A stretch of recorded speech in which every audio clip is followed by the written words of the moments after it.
Warahmatullahi wabarakatuh.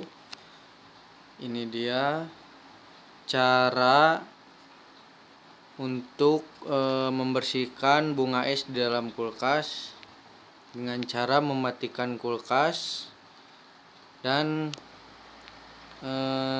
diberi angin oleh kipas angin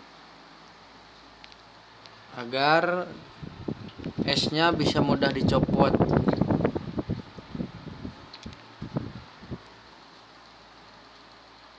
Lakukan ini selama